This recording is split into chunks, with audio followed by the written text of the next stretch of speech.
की press conference में स्वागत है।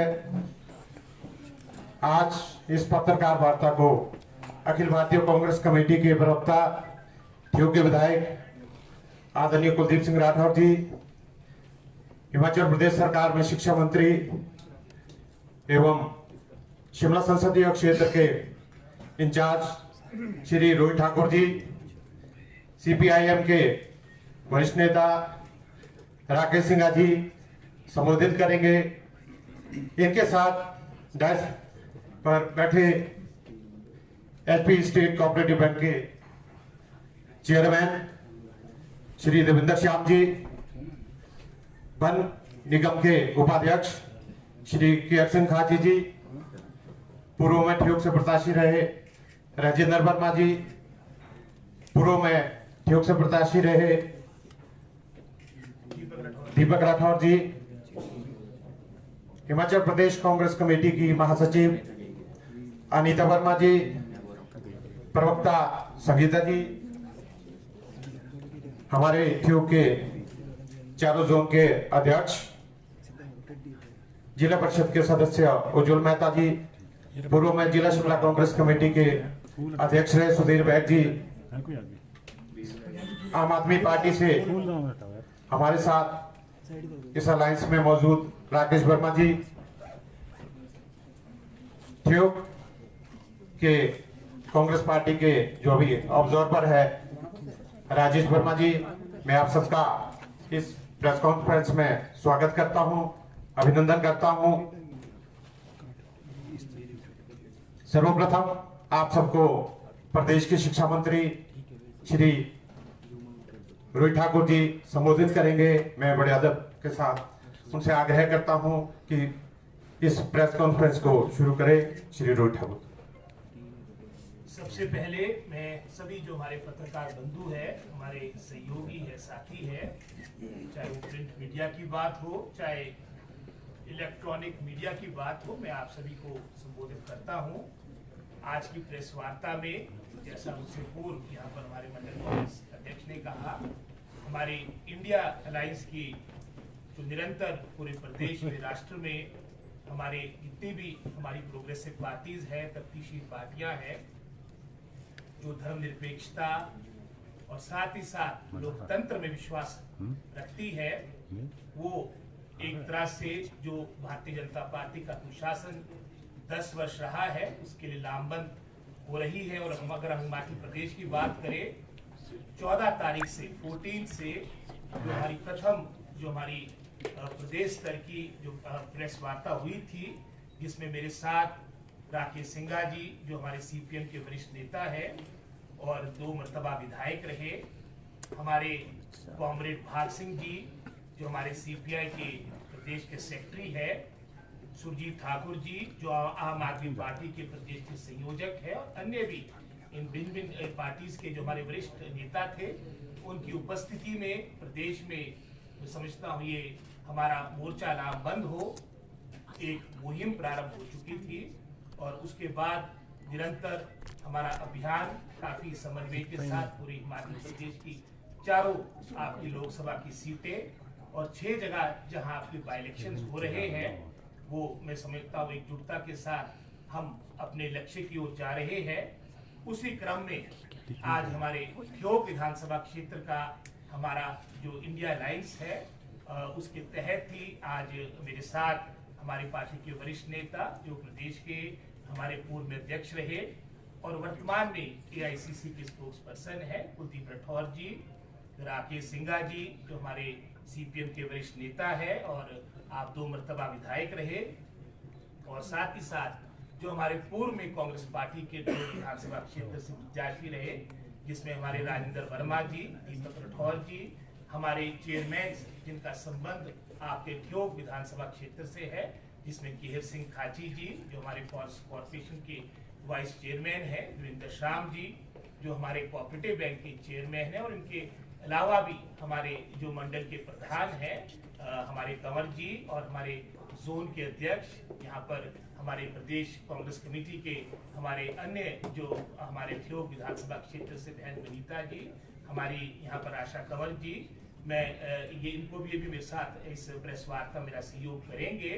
और साथ ही साथ जहां मैंने पहले आपको सारी बातें आपके समक्ष रखी है, वर्तमान में जिस तरह से पूरे राष्ट्र में एक माहौल भारतीय जनता पार्टी के विरुद्ध हो चुका है, एक परिवर्तन स्पष्ट रूप में दिख रहा है और वर्तमान में लगभग कोई 5 चरण हो चुके हैं। और मैं समझता हूँ मात्र हिमाचल प्रदेश के संदर्भ में हमारे कोई 7-8 दिन शेष रह गए और हर आपके चाहे पार्लियामेंट की बात हो, विधानसभा सीटों की बात हो, हर जगह एक निर्णायक बढ़त कांग्रेस पार्टी ने मैं समझता हूँ प्राप्त कर दी है। जहां मैं 1-1.5 वर्ष की बात करूंगा, क्योंकि विशेषकर अगर हम जिला शिमला की बात करें, हमारे ठियोग हमारा ऊपरी शिमला का गेटवे है। बहुत से ऐसे ऐतिहासिक कार्य हमारी सुखविंदर सिंह सुक्खू जी की सरकार के समय में इस 1-1.5 वर्ष की अवधि में हुए, जो ऐतिहासिक हुए। उदाहरण के तौर पे अगर हम मार्केट इंटरवेंशन स्कीम की बात करें, जिसकी लगभग कोई 153 करोड़ के आसपास की राशि थी, 153 करोड़ के आसपास की राशि थी, जिसमें से 90 करोड़ वो था जो पिछली सरकार यानी जयराम सरकार का लंबित पड़ा था। उसके अलावा 2023 का यानी हमारे कांग्रेस कार्यकाल के दौरान का भी कोई 63 करोड़ के आसपास की राशि थी। हमने एक रिकॉर्ड समय में ये टोटल जो आपकी राशि बनती है, पहले चरण में 98 करोड़ और जो इसके अलावा आपका जो 55-56 करोड़ था वो भी सरकार ने रिलीज कर दिया। ये प्रथम बार हुआ है, नहीं तो कई वर्षों अपनी अदायगी में किसानों को लग जाते थे। और इससे पहले जहां मैंने मार्केट इंटरवेंशन स्कीम की बात की, यही हमारी कांग्रेस सरकार थी जिन्होंने जो आमतौर में 50 पैसे की बढ़ोतरी आपकी प्रति वर्ष होती थी, आपदा को देखते हुए, कम सेब की पैदावार को देखते हुए, हालांकि जो हमारा ये MIS का एम्बेट है वो मात्र सेब नहीं, उसमें हमारे कीनू, आपके आम, सभी अन्य हमारे जो आपके नोटिफाइड फल है वो भी आते हैं। उसमें लगभग कोई 1.5 रुपए के आसपास की एक ऐतिहासिक बढ़ोतरी हमारी सरकार ने, हालांकि बड़ी गंभीर वित्तीय स्थिति थी, उसके बावजूद भी हमारी सरकार किसानों के साथ रही है। और इसके विपरीत अगर आप केंद्र सरकार की बात करेंगे, भाजपा NDA सरकार की बात करेंगे, इनकी मात्र मैं समझता हूँ ये एक तरह से सब्ज बाग दिखाने की बात रही है कृषि बागवानों के साथ। आपको याद होगा चाहे 14 या 19 की बात हो, इन्होंने कहा था कि किसानों और बागवानों की आय दुगनी करेंगे, लेकिन इसके विपरीत जो मार्केट इंटरवेंशन स्कीम के माध्यम से 1500 करोड़ के आसपास का प्रावधान प्रति वर्ष मात्र हिमाचल प्रदेश नहीं पूरे भारतवर्ष के लिए किसानों के लिए MIS के तहत होता था भिन्न भिन्न सरकारों के समय में, वो भी आपकी वर्तमान की NDA सरकार ने पिछली वर्ष से उसको खत्म कर दिया है। 1500 करोड़ से मात्र 1 लाख में एक टोकन बजट के रूप में रख दिया है। एक बहुत बड़ा कुठाराघात किसान और बागवानों के साथ है।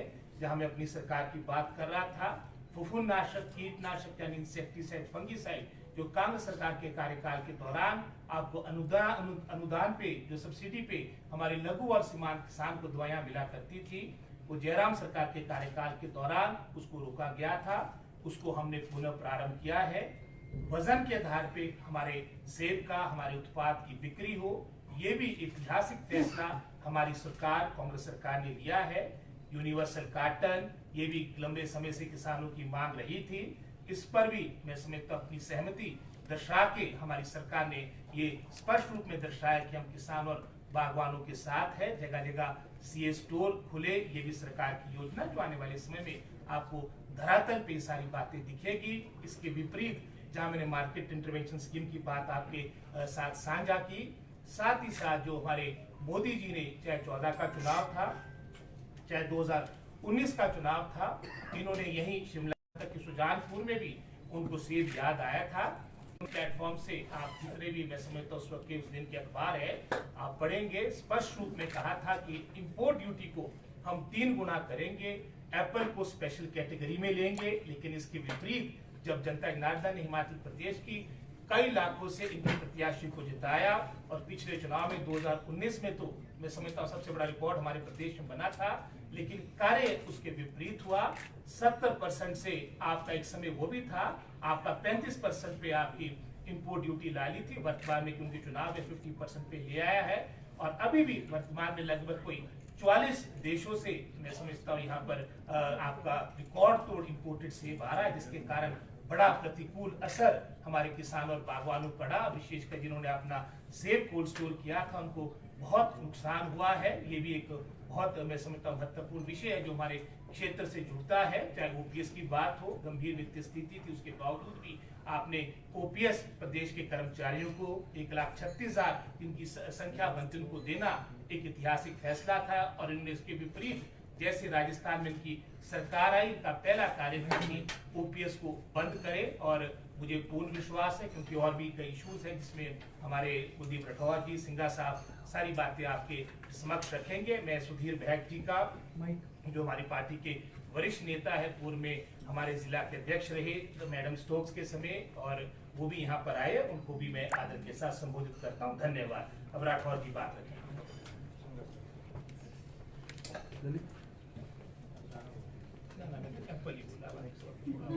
राष्ट्रीय शुआ के लिए छोड़ेंगे।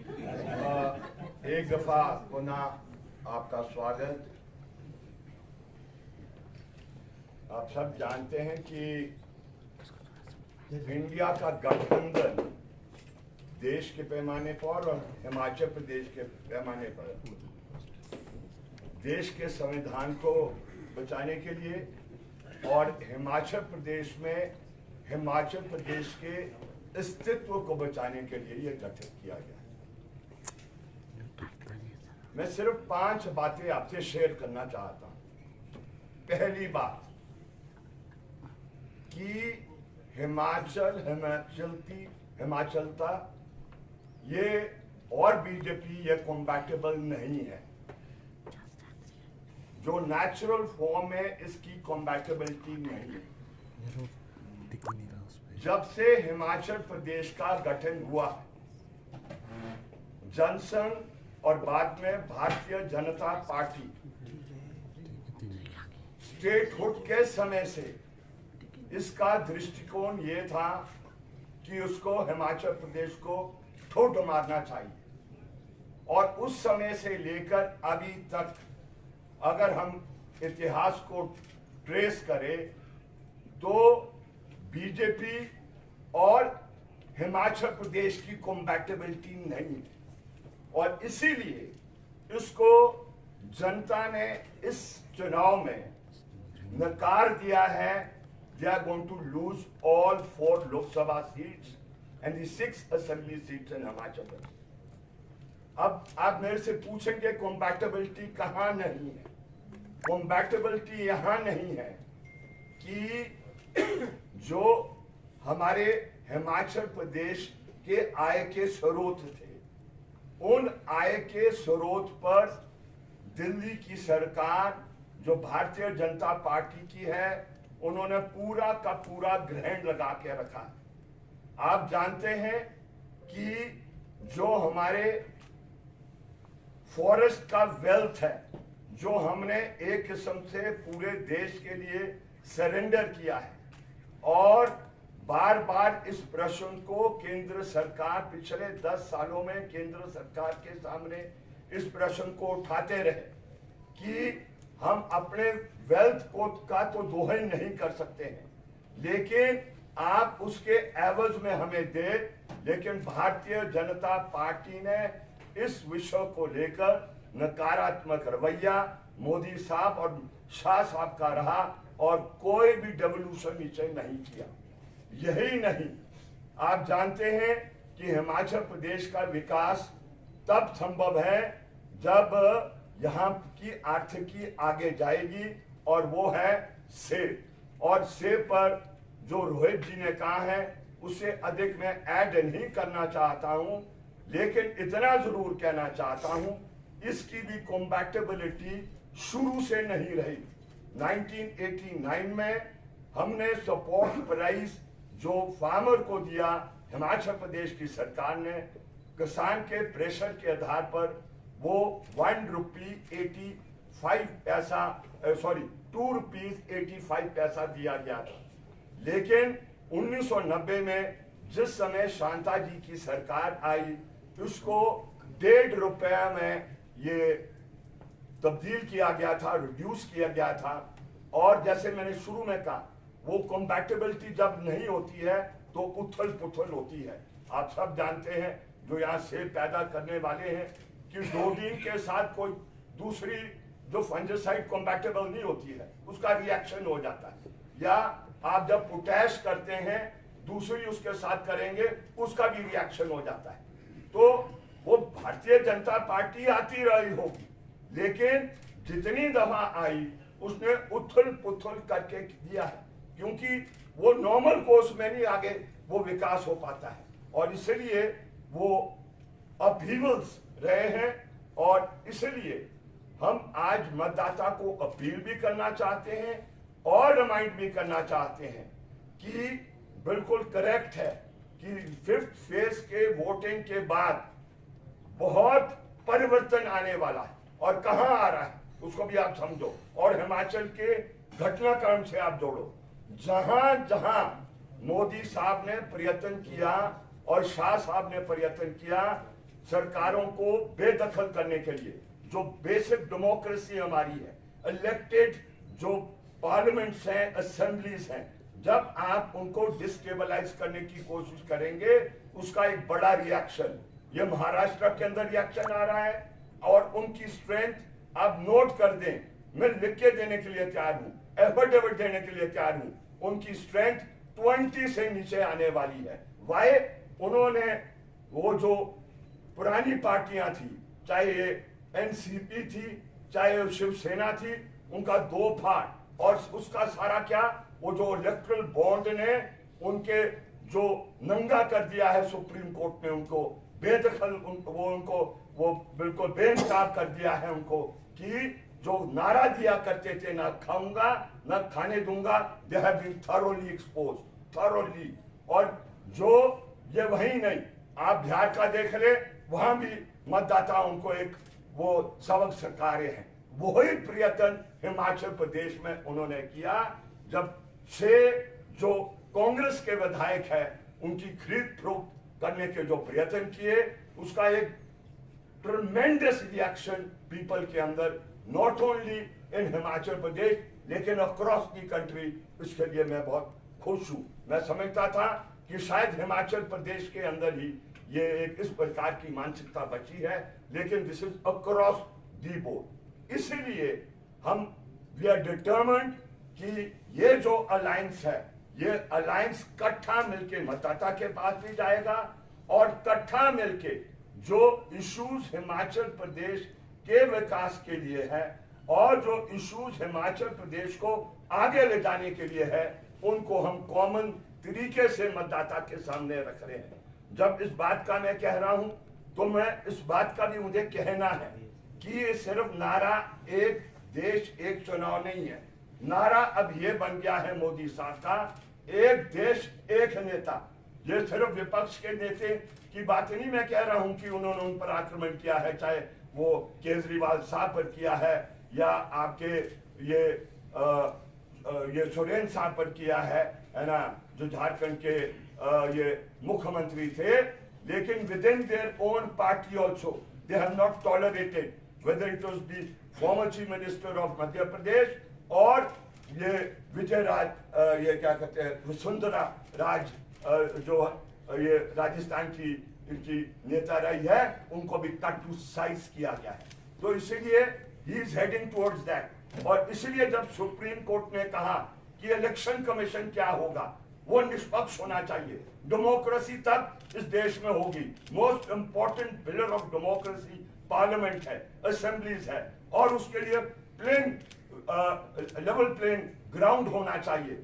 लेकिन जो सुप्रीम कोर्ट ने कहा इलेक्शन कमीशन कैसे गठित होगा, सुप्रीम कोर्ट के चीफ जस्टिस का एक नॉमिनी होगा, विपक्ष के नेता जो होंगे वो एक नॉमिनी देंगे और प्रधानमंत्री महोदय एक देंगे। लेकिन इसको थ्रू एन अमेंडमेंट उसको टर्न डाउन किया।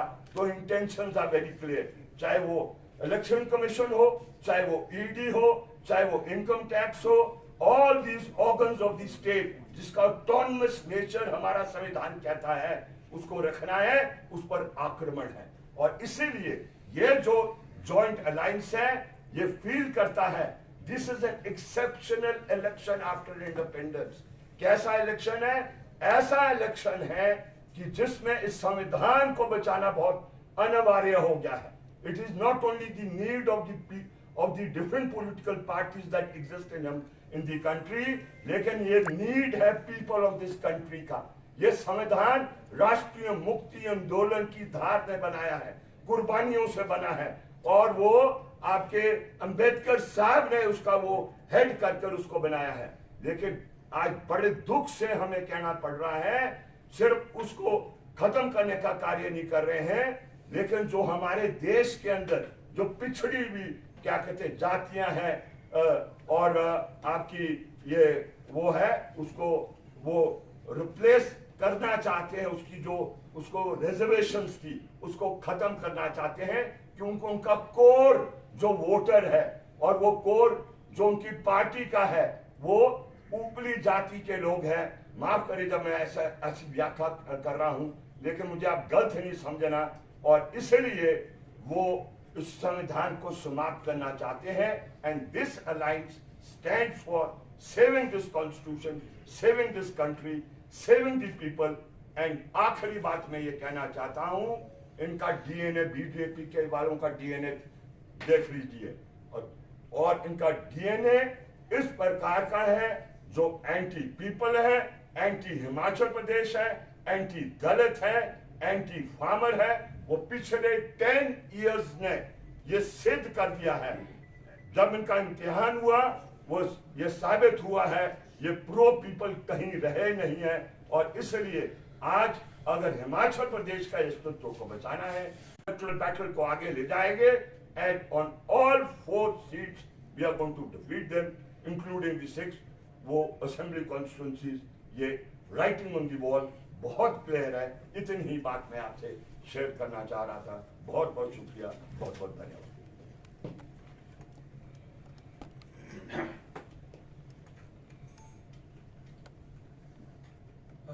थैंक यू सिंघा साहब, रोहित जी. बड़ी तफसील से रोहित ठाकुर जी ने जो हिमाचल सरकार की कारगुजारी रही है, जो प्रो किसान और बागवान निर्णय हमारी सरकार ने लिए हैं, बड़ी तफसील से इन्होंने आप लोगों के सम्मुख रखे. राकेश जी ने भी विस्तार से कि क्यों इस गठबंधन की जरूरत पड़ी आप लोगों के सम्मुख जो है रखा है. जैसा इन्होंने कहा कि आज देश में जिस तरह से संविधान को बदलने का प्रयास हो रहा है, देश में लोकतंत्र को खत्म करने का प्रयास हो रहा है,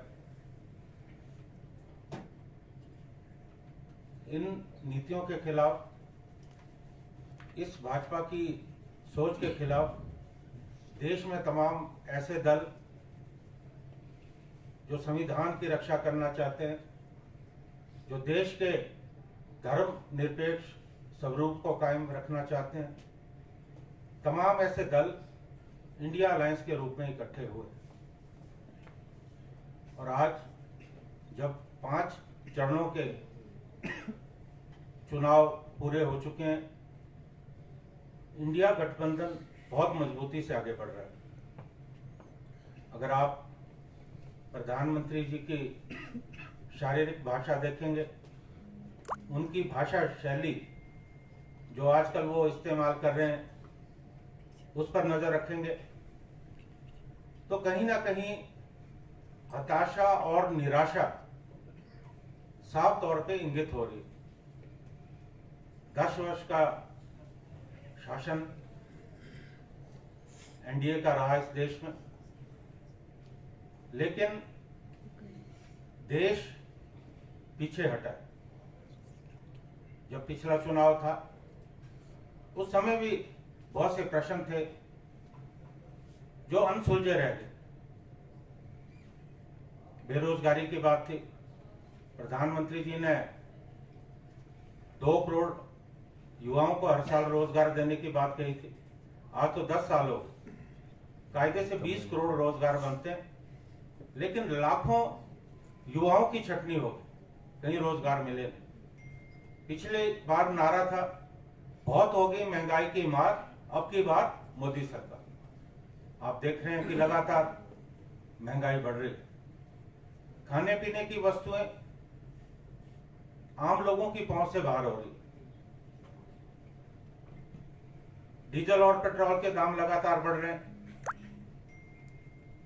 जब विश्व की मार्केट में जो कच्चा तेल है, क्रूड ऑयल है, सस्ता हुआ है, लेकिन फायदा आम जनता को नहीं मिल रहा है।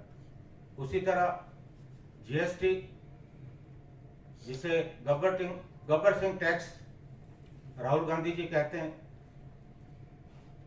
अवैध रूप से वैध तरीका साबित करके जो है टैक्स वसूला जा रहा है जनता से। और पिछले चुनाव में इन मुद्दों पे चुनाव नहीं हुआ। पुलवामा की घटना हुई, पूरा राजनीतिक परिदृश्य बदल गया।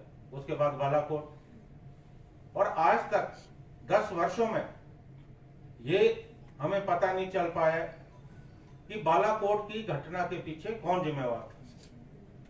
बहुत बड़ी इंटेलिजेंस की चूक थी।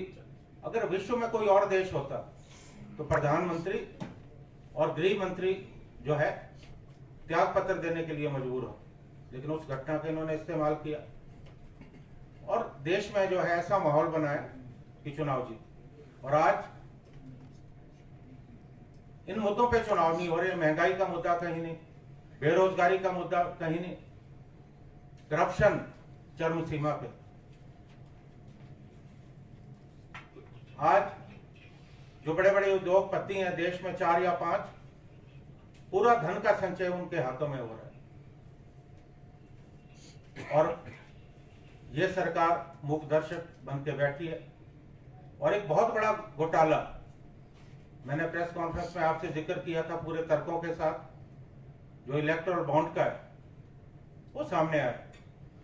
और मैं ये समझता हूं कि आजाद भारत का ये सबसे बड़ा घोटाला है कि किस तरह से इन्होंने अवैध रूप से डराकर धमकाकर धन का संचय किया।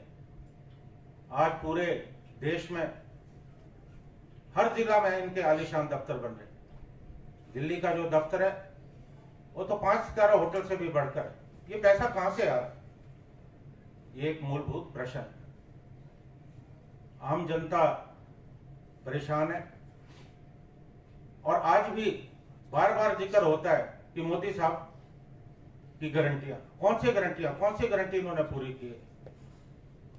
लोकतंत्र में आज विपक्ष का हक बनता है कि हम इनसे प्रश्न पूछें कि आप बताएं कि आपने पिछले 10 वर्षों में क्या किया।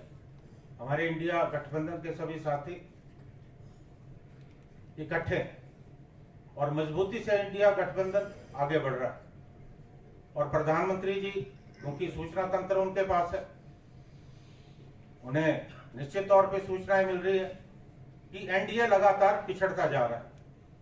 इसलिए वो ऐसी भाषा का उपयोग कर रहे हैं जो प्रधानमंत्री जैसे बड़े पद पर जो व्यक्ति सुशोभित हो, शोभा नहीं दे। आज सांप्रदायिक ध्रुवीकरण का प्रयास किया जा रहा है, भाई को भाई से लड़ाने का प्रयास किया जा रहा है। राम मंदिर को लेकर किस तरह की भावनाएं वो व्यक्त कर रहे हैं, हमें हैरानी है। वो कह रहे हैं कि अगर कांग्रेस या इंडिया गठबंधन सत्ता में आता है तो सारा धन जो है वो अल्पसंख्यक मुसलमानों में बांट दिया जाए। उनका जो बयान है 2 दिन पूर्व, बहुत मुझे हैरानी हुई, सभी लोगों को हैरानी हुई कि अगर इंडिया गठबंधन सत्ता में आता है तो राम मंदिर पे बुलडोजर चला दे। इस तरह की बातें करना इस बात को इंगित करता है कि प्रधानमंत्री और गृह मंत्री बौखलाए। उन्हें लग रहा है कि सत्ता हाथ से निकल रही है। अभी 2 चरणों के चुनाव बचे हैं। हमें बहुत सावधान रहने की जरूरत है, क्योंकि 5 चरणों में निश्चित तौर पे इंडिया गठबंधन आगे है और 2 चरण जो बचे इसमें ये धन बल पूरी ताकत लगाएं, लेकिन देश की जनता आज समझ चुकी है कि अगर लोकतंत्र को बचाना है, बाबा साहब ने जो हमें संविधान दिया उसे बचाना है, तो भारतीय जनता पार्टी गठबंधन को सत्ता से बाहर करना होगा। बहुत सारी बातें मेरे साथियों ने कही, मैं उनको दोहराना नहीं चाहता। हिमाचल प्रदेश में जिस ढंग से लोकतंत्र की हत्या का प्रयास हुआ, महाराष्ट्र में भी इन्होंने किया, मध्य प्रदेश में किया, गोवा में किया। आज हिमाचल की जनता पूरा मन बना चुकी है कि इन चुनावों में भारतीय जनता पार्टी को एक बहुत बड़ी जो है शिकस्त है। आज की हमारी जो ये प्रेस वार्ता है, उसका मकसद हमारे तमाम जो इंडिया गठबंधन के हमारे साथी हैं, सीपीएम, सीपीआई, आम आदमी पार्टी या और राजनीतिक दल जो धर्मनिरपेक्ष स्वरूप में विश्वास रखते हैं, इनकी नीतियों का विरोध करते हैं, वो इकट्ठे। और हमने आज ये एकता दिखाई है, एक संदेश पूरे प्रदेश में देने के लिए, पूरे जिला में देने के लिए और अपने अपने चुनाव क्षेत्र में देने के लिए कि हम कटिबद्ध है कि हम चुनाव में भारतीय जनता पार्टी को जहां चारों लोकसभा क्षेत्र में पराजित करेंगे, वहीं 6 विधानसभा क्षेत्र जहां पर चुनाव हो रहे हैं जिनकी जरूरत नहीं थी, वहां भी भारतीय जनता पार्टी को निश्चित तौर पे पराजय मिलने वाली है। मैं सभी साथियों का जो आज की इस बैठक में आए हमारे क्षेत्र के प्रतिनिधि हैं, राकेश सिंघा जी जो बहुत वरिष्ठ नेता हैं, 2 बार पूर्व विधायक रह चुके हैं, रोहित जी जो शिमला संसदीय क्षेत्र के हमारे प्रभारी भी हैं, और पूरा हम सब मिलकर प्रयत्न कर रहे हैं कि हम अपना जो संसदीय क्षेत्र है इसमें एक बहुत बड़े मार्जिन से इस सीट को जीतें। धन्यवाद। और अगर आपको मुझसे या रोहित जी से, सिंघा साहब से कोई प्रश्न पूछना है तो मोस्ट वेलकम। सिंघा जी, आपको ऐसा नहीं लगता है कि अगर इंडिया गठबंधन आता है तो 90 के बाद की परिस्थिति पैदा हो सकती है जब 6 महीने के लिए प्रधानमंत्री बने, और बात ये तो 13 दिन के लिए प्रधानमंत्री बने थे। हालांकि जब यूपीए सरकार बनी थी तो 10 जो है दल थे उनके साथ, अब तो 25 से ज्यादा दल है, तो ऐसे में सरकारें चल पाएंगी क्या? हर चीज को टाइम एंड स्पेस में देखने की जरूरत है। जो समय बीत गया वो बीत गया। As we move forward, our democracy is getting more and more mature. ये आप वो जो पास्ट में हुआ उसको अगर आप सोचे कि परसीव करें कि वो इन फ्यूचर भी होगा, नहीं। पास्ट के लेसन से लर्न कर कर प्रेजेंट को और फ्यूचर को डील करने का है। एंड आपको हम कॉन्फिडेंस से कहना चाहते हैं कि after the election the NDA is going out. जो इंडिया के गठबंधन है, they will sit down, common minimum programme जो सरकार को चलाने का होगा उसको वर्कआउट करेंगे। And we can ensure you and the people of this country and the people of Himachal Pradesh कि हम कुछ ऐसा नहीं होने देंगे जिससे जनता के मैंडेट को बिट्रे करे। It is the mandate which has to be respected. And हम मेच्योर्ड पार्टीज हैं, इस राष्ट्रीय मुक्ति आंदोलन के हम सांझे हिस्सेदार है। वो नहीं थे, वो तो ब्रिटानिया के साथ खड़े थे, अंग्रेजों फरंगियों के साथ खड़े थे, वो नहीं रन कर सकते हैं। मणिपुर का हाल देखो क्या कर दिया। 30 लाख की पॉपुलेशन है, सिर्फ 30 लाख मेथीज और कुकीज को ऐसा लड़ा दिया कि 100 साल तक नहीं उनकी एकता होगी। वो पूरे देश को है ना, ये देश एक जाति का नहीं है, एक धर्म का नहीं है, एक भाषा बोलने वालों का नहीं है, एक संस्कृति का नहीं है, ये सब का है। इसलिए ये यूनिटी इन डाइवर्सिटी। इसलिए हम कह रहे हैं ये संविधान को वो जो बुलडोज करने का काम, इसको समाप्त करने का काम, इसकी हत्या करने का काम ये करना चाहते हैं। And we are determined to save this constitution. अभी फिलहाल ये है, और कॉन्फिडेंस से मैं कह रहा हूं, अगर कोई आयोटा ऑफ डाउट है उसको आप रिमूव करो। वी आर मिश्योर, अगर हम फरंगियों को इस मुल्क से निकाल सके with the help of the people, इस देश को भी हम रन करेंगे। और पास्ट में अच्छे एक्सपीरियंसेस भी है। वाजपेयी जी की सरकार 5 साल की गठबंधन की सरकार थी। डॉक्टर मनमोहन सिंह जी की जो 10 वर्ष तक हमारी यूपी की सरकार रही, वो आपकी कोलिशन गवर्नमेंट थी। कोलिशन गवर्नमेंट 100 टाइम डिक्टेटरशिप से बेटर है। उसका क्रक्स दिख रहा है। देखिए, लोकतंत्र और ज्यादा परिपक्व हुआ। जैसे राकेश जी ने कहा कि अगर अतीत में कुछ कमियां रहीं, कुछ गलतियां रहीं, उससे बहुत बड़ा सबक जो है सभी राजनीतिक दलों ने लिया। और जैसा कॉमन मिनिमम प्रोग्राम बनेगा, उस आधार पर सभी गठबंधन के सदस्य इकट्ठे रहेंगे और इस मुल्क को जो है एक अच्छा शासन देंगे, जहां समाज के सभी वर्गों को, सभी धर्मों को, सभी जातियों को जो है आगे ले जाने का जो है प्रयास हो। रोहित जी, आपने भी बताया कि सेंटर ने एमआईएस का बजट 1500 करोड़ से सिर्फ 1 लाख कर दिया जी, और स्टेट की जो एमआईएस की लायबिलिटी जो हर साल बढ़ती जा रही है जी। तो in the absence of central support क्या इस स्टेट के लिए पॉसिबल होगा कि स्कीम को कंटिन्यू करें? स्टेट ने तो पॉसिबल करके दिखाया है in spite of many financial odds.